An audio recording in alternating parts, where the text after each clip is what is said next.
Alright guys, we've got a lot of things to talk about here in patch 4.0. What I'm going to do is give you guys the key points so you can jump into the arena as fast as possible. So if you found this video informative, please smash that like button. Also subscribe for all things to finals. Alright, getting started. We have the new map, Fortune Stadium, that just released. This map has 3 sponsors, whose name I will try to definitely not butcher this time. Can't make any promises though, but it's Halto, Ingimo, and Izult. Each of these sponsors have dedicated sectors and some high vertical spaces. We have 3 new weapons: the heavy 50 caliber akimbo dual handguns, the medium pike 5.56 DMR, and the M26 Matter light pump action shotgun. You can now sign up with one of these 3 sponsors for exclusive rewards: Halto, Ingimo, and Izult. But remember, you can only sign up once, so choose wisely. They've added scopes to some of the new weapons, as well as the ability to remove scopes on some of the weapons, and you will be using VR bucks to purchase these scopes or the removal of scopes. So in World Tour, you can now obtain the rank of Platinum and Diamond. This will let you have that ranked experience without wanting to throw your head through a wall. Also, they have heard you guys loud and clear. Emerald rank can now be earned at the beginning of the season, and it is earned through win points rather than tournament wins. The new rank mode is a cash out tournament consisting of 8 teams totaling 24 players. The seeding of each tournament will be based off each team's strength, and your change in rank score will be dependent on where you finished in the tournament as a whole compared to your initial seeding. So now that we went over the new additions and changes to Ranked and World Tour, here are the differences. In the Ranked mode, 10% team wipe penalties are active. And here's the best part: game shows are now disabled, such as low gravity. This is to prevent any randomness, as well as loadout changes only being permitted between rounds. Now on World Tour, team wipe penalties are disabled. Game show events are enabled, and players will be allowed to swap items in their reserve between team wipes and rounds. That's kind of interesting. They didn't mention player deaths, so I guess you can only change loadouts when your entire team wipes. They state here that rank changes are set in stone. However, World Tour can be adjusted throughout the season depending on the player's experiences. They have improved the player cards by adding in layouts, collectibles, and adjustable badges. I'm gonna go check this out, but I'm really hoping they have something that is equivalent to a 20 bomb in Apex. That would be pretty cool. They've added all new backgrounds and adjusted the lighting to better illuminate your character. Now circuits will run parallel to World Tour and share the same sponsors. They also removed the requirements for you to complete earlier contracts to access later circuits. They've added 2 extra loadout slots, totaling now 8 slots, a new battle pass which has 106 levels with rewards from Ospus and Ivada. Players can now unlock 10 new career levels.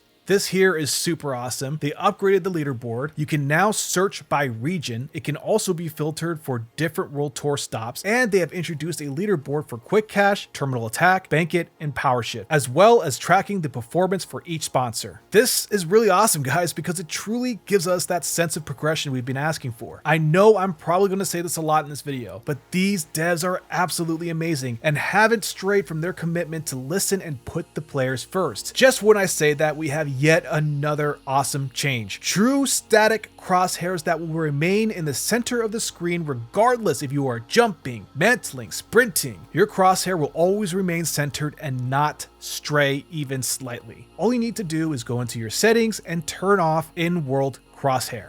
Thank you, thank you, thank you so much for this. Another highly requested feature players have been asking for with facial hair customization. They've improved the new player experience by adding tons of intro videos as well as a guide in the main menu to help those new players navigate their way into the arena. They made a comment here about swapping out the rookie pajamas for Ospus gear, so I guess my days of cosplaying as a blueberry is officially over. Damn it. Now, I've got a little bit of bad news, but it's good in a way, you'll see. The rewards for Season 3 have been delayed till patch 4.02, which is approximately 2 weeks from now. This is to check the legitimacy of the rewards, obviously because of cheaters. As we all know, the Puss Boy platoon has been quite active as of late and wanted to squeeze in some last minute RP just to get that Ruby rank. So this is really awesome to hear, and I hope that the players who truly earned it get exactly what they worked for and deserve. Okay, now on to balance changes. We are starting with heavy. They have a dev note here, and it says, as we know, there have been some frustrating frustrations that the heavy is overly nerfed compared to the light archetype. While the light, most played, does remain much more played than the heavy, least played, as of the end of Season 3, across all skill tiers and modes, we see that the heavy is by far the most winning of our 3 archetypes, with light the most losing. Our intent with much of the balancing is to bring all the archetypes' win rates more closely in line, while also equalizing their pick rates. This ultimately means that when it comes to heavy, we need to work through a process of both making it more balanced in terms of power and making it more fun to play. This will be an ongoing process, but is the underlying thought process behind some of the changes made to start Season 4 when it comes to balance and usability of items. Alright, so on to gadgets. The anti-gravity cube, increase radius from 6 meters to 7 meters, increase height from 11 meters to 12 meters. Breach charge, increase ammo from 2 to 3, increase cooldown from 26 seconds to 30 seconds. The dev note says, we felt the breach charge had become underused in the current meta, and we believe this change will increase its value versus the thermal bore. Just let me nuke with it again and I'll use it more, I promise. For the data reshaper, they've increased the range from 15 meters to 21 meters.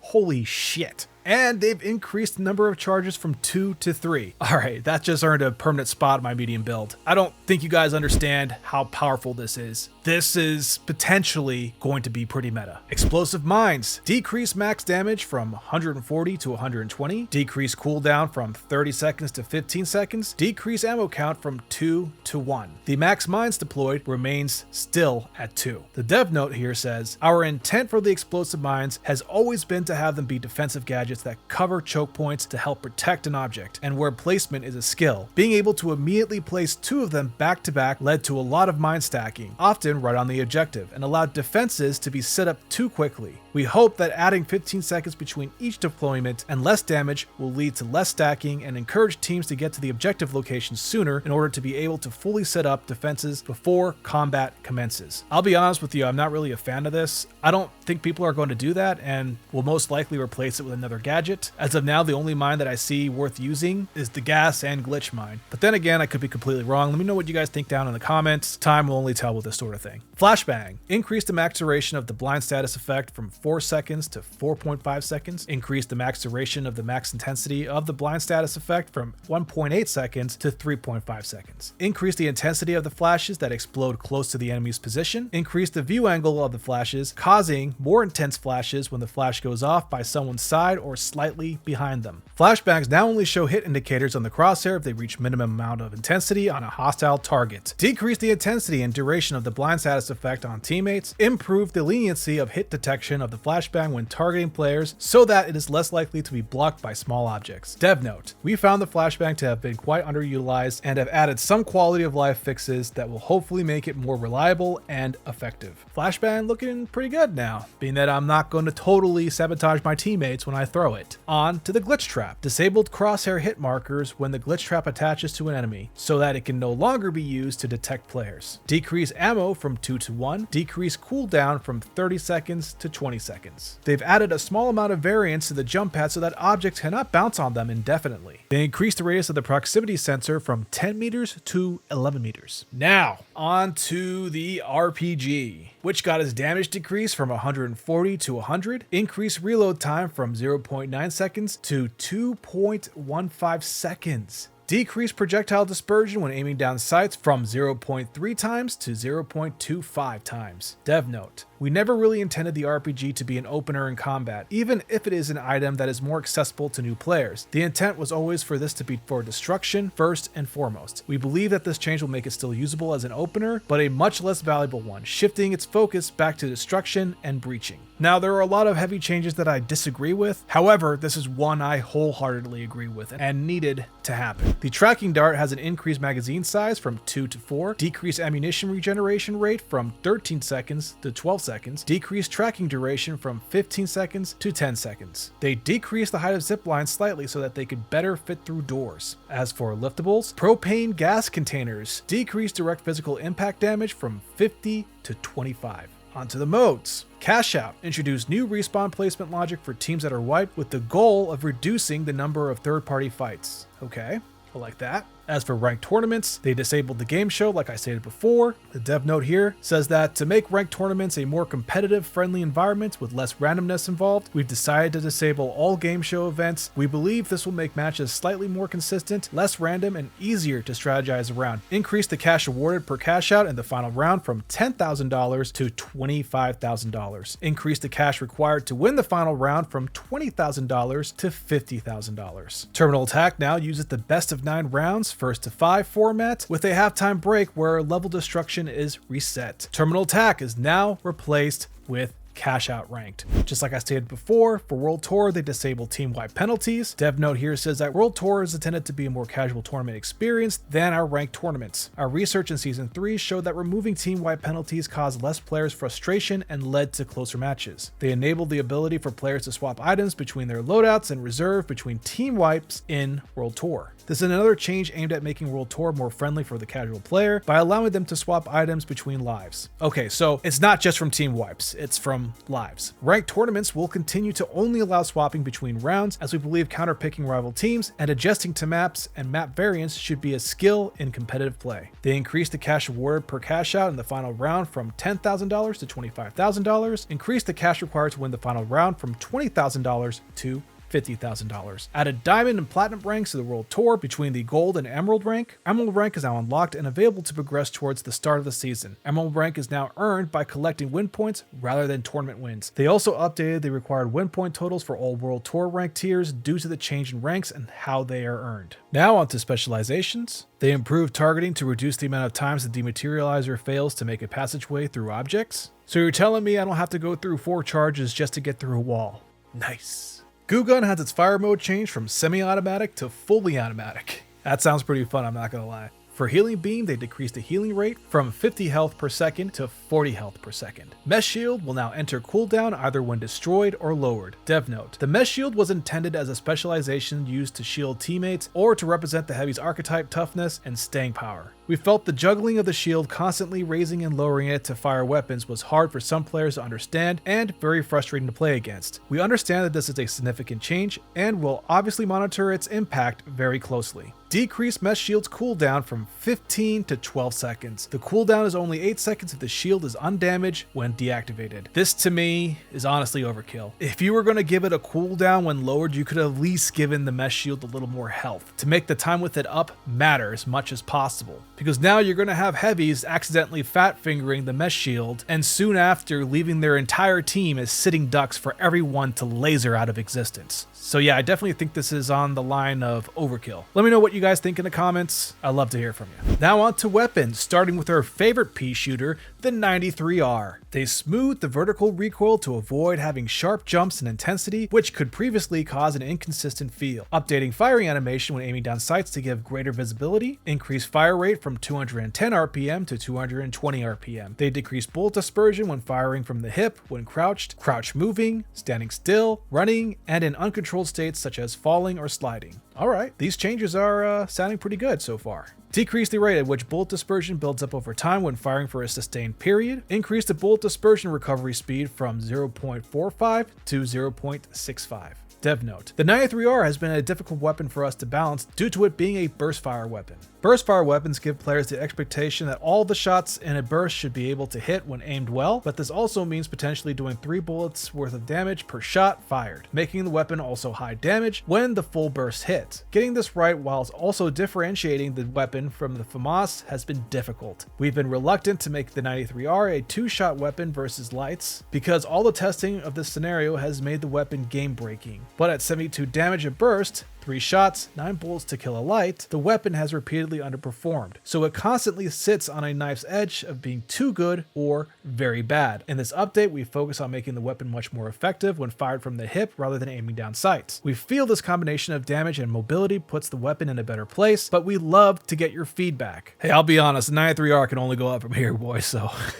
I'll take what I can get. The AKM has its mag size decreased from 36 to 32. The CL40 increased max damage from 93 to 117. Dev note: this change sounds significant, but keeps the weapon in a place where it will still take 2 shots to kill a light and 3 shots to kill a heavy. The change is mostly aimed at making heavy a 3-shot kill instead of 4, as we felt that it was unfair to the CL40 to have to land all 4 of its available shots to kill a heavy without reloading. Decreased fire rate from 275 RPM to 210 RPM. Dev note: a small adjustment to offset the significant damage buff a little. Increase the max damage radius from 9 centimeters to 30 centimeters. The dagger's backstab secondary attack can now be held, only triggering when the button is released rather than automatically. During this stance, the player moves at a normal run speed and cannot sprint. Which, for you dagger mains out there, I bet you guys are celebrating right now, because this sounds really good. Now what we've all been waiting for, the Lewis gun. Smooth the recoil pattern of the Lewis gun, reducing the amount of horizontal recoil at some points. The recoil pattern overall remains the same, but should be considerably easy to control. The LH1. Decrease the damage fall off start range from 80 meters to 50 meters. Decrease the damage fall off end range from 100 meters to 55 meters. Dev note: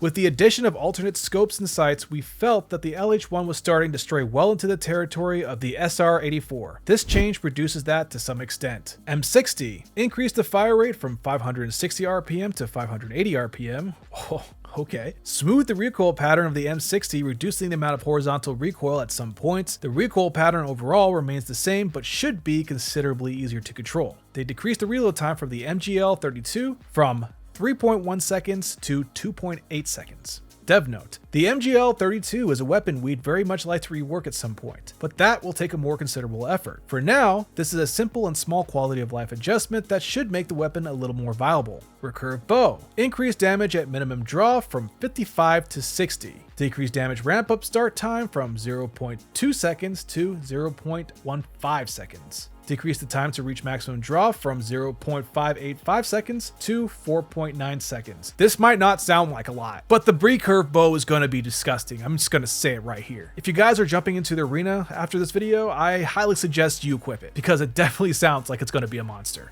The riot shield getting some love here. Increased damage from 84 to 90. Oh, wow. The SH 1900 shotgun. Decrease reload time from 2.5 to 2.15 seconds. Spear. Increase run speed modifier during secondary spin. Increase run modifier during secondary spin attack from 65% to 75%. Updated the SR84 to now only fire hit scan rounds up to 40 meter range. After this point, the shot becomes a projectile with bullet drop from gravity and drag. Alright, now that sounds like a pretty decent change. At first I thought it was completely a projectile weapon, but yeah, this is pretty good. I could definitely still be aggressive now with the sniper, and we'll have less crane camping lights. Dev note: while the SR84 is by no means overpowered or overly successful in many of our modes, it has become somewhat oppressive at very long ranges in modes like terminal attack and power shift, causing frustration for a lot of players. We feel this change limits much of the very long range harassment that players found frustrating while maintaining the skill level and responsiveness in medium to long range encounters. Yeah, that's a very, very good change all around. Sword. They updated the sweep attacks to be more centered on the crosshair, making the attack more accurate. Increased the range of the secondary lunge from approximately 5 meters to approximately 6 meters. Secondary lunge attack now maintains its top speed for slightly longer. Throwing knives. The throwing knives secondary attack can now be held, only triggering when the button is released rather than automatically. During this stance, the players move at normal run speed and cannot sprint. The XP54. They increased the magnification of the XP54 sight slightly as part of the addition of alternate sights/scopes. Decreased damage from 18 to 16. Now we're on to content and bug fixes. I'm only going to be going over the ones that are important. If you want to get into the nitty-gritty details, you can pause the video and check it out. They improved the leniency of hit traces from the flashbang to target players so that they are less likely to be blocked by small objects. We have improved hit detection of the vanishing bomb on the players that threw it, and they fixed an issue where zip lines could break instantly upon being placed. They've added an autumn-themed version of Kyoto, and that about wraps things up. I've got a surprise masterclass coming your way. It's not the Lewis gun or M60 because I really want to use the sights to see how significant those changes are. But right now, it only can make the gun better than it already is on top of the buffs. So I'm pretty excited. All right, guys, let me know what you think about the patch, and I'll see you next time. Peace and love, guys.